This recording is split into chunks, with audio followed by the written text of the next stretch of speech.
hate it when they keep coming out the sides. Stop coming out the sides. Ah!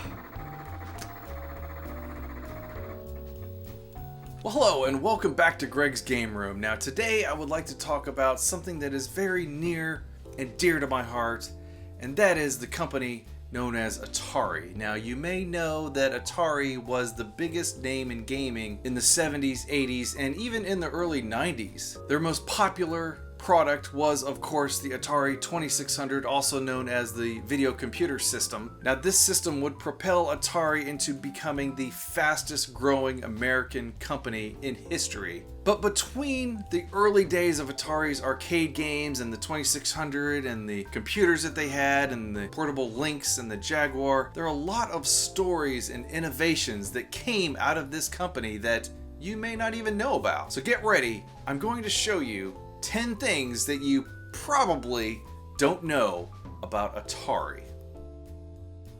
Nicknaming hardware.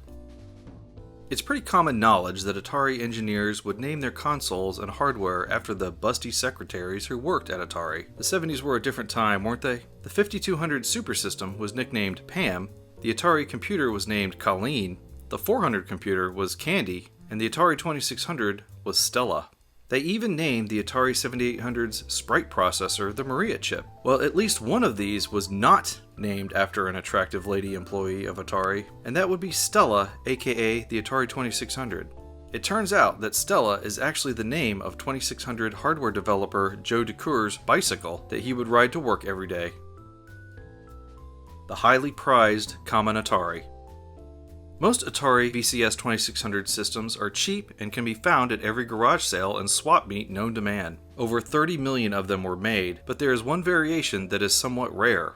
Known as the Heavy Sixer, this unit is much more valuable than your typical Atari system. Made in 1977 for 1 year by Atari in Sunnyvale, these systems have a few noticeable differences.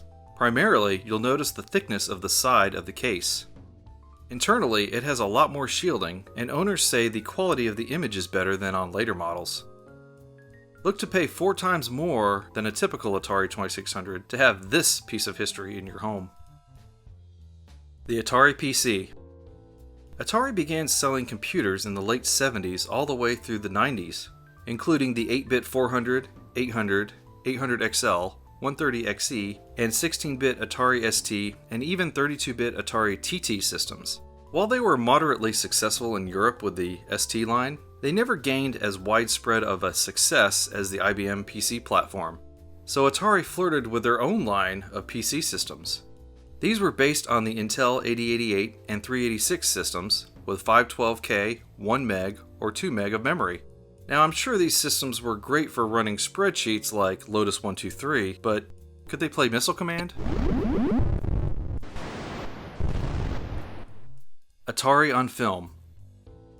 It's really no wonder that Atari would appear in so many movies and television shows after Nolan Bushnell sold the company to Warner Brothers. Not only was it a good way for the renowned movie studio to promote the company, but it also gave a certain amount of credibility to computer and video game-based movies. Atari systems could be seen in such films as E.T., Terminator 2, Cloak and Dagger, Gremlins, Blade Runner, Revenge of the Nerds, Poltergeist.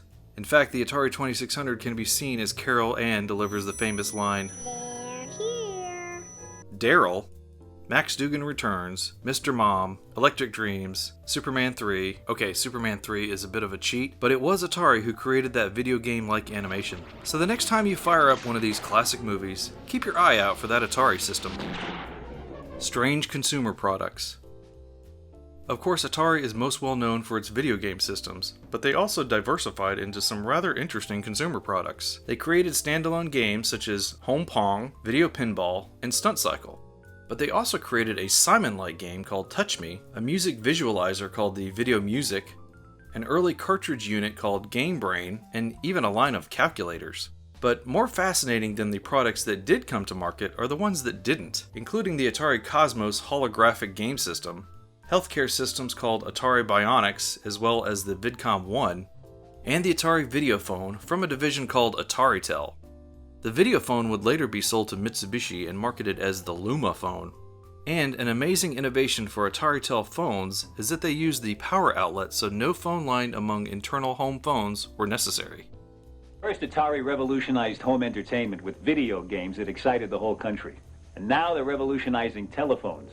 You just plug this Telectra base unit into a regular telephone jack like this, and then into any AC wall outlet. And now every other outlet in the house is automatically a jack for one of these Telectra extensions. Hello, Steve? It went great. This phone is terrific. I'll take 6, 7, 8. A secret subsidiary. In the early 70s, Atari created a secret subsidiary called Key Games to compete with itself. The reason was to circumvent exclusive distribution rights and allowed them to sell clones of Atari's games to 2 distributors at once. Key's only unique game was called Tank, and distributors wanted to buy it despite any exclusive agreements.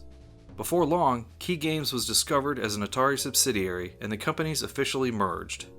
And Tank would go on to be the inspiration for the Atari 2600 game Combat. Early networking.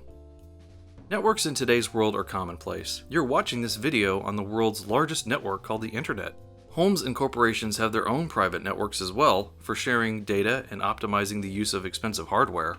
In the early 80s, Atari was working on their own network called Allen K, which stood for Atari Local Area Network Model K. Coincidentally, it was developed by former Xerox PARC employee Alan Kay. In June of 1983, the Alan Kay network was deployed at one location, the famous Club Med Resort, where systems were linked together so that guests could communicate, get resort information, and even set up their tennis or snorkeling schedules. After some initial difficulty, the systems were up and working, giving the ultra-wealthy guests a taste of the future. And I understand you could even play video games, which is what I would do at a resort.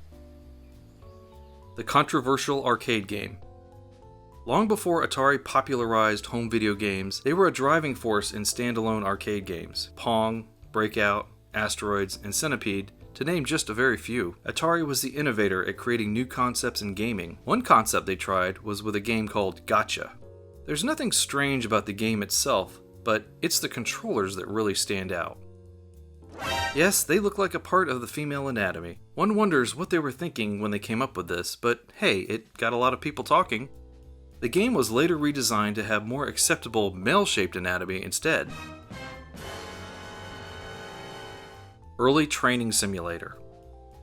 In the early 80s, Atari created hit after hit arcade game. One of them was called Battlezone, a game where you steer a tank through a hostile area blasting other tanks, UFOs, and other strange vehicles. This game caught the attention of the US military, who asked Atari to modify Battlezone into a true tank simulator. Called the Bradley Trainer, this adaptation was purposely more difficult and would be used to train recruits on piloting a Bradley tank. In it, you battle other tanks and helicopters in a slower, more methodical version of the game. The controls were different from Battlezone 2. They used the first yoke-style controller later seen on the Star Wars and Road Blasters arcade games. Only a couple of cabinets were created, much to the relief of designer Ed Rotberg.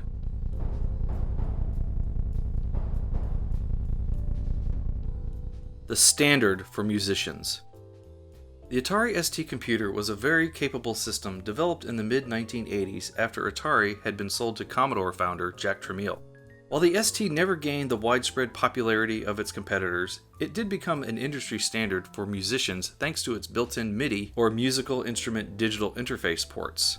These ports allowed the system to directly connect and record music played on synthesizers for later playback. Musicians such as Madonna, Genesis, Depeche Mode, Tangerine Dream, Fatboy Slim, Jean-Michel Jarre, and naturally Atari Teenage Riot all used the Atari ST at one time or another.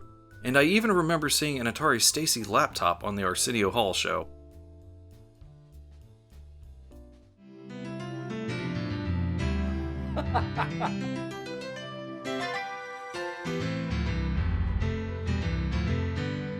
Wow, I got ideas on this.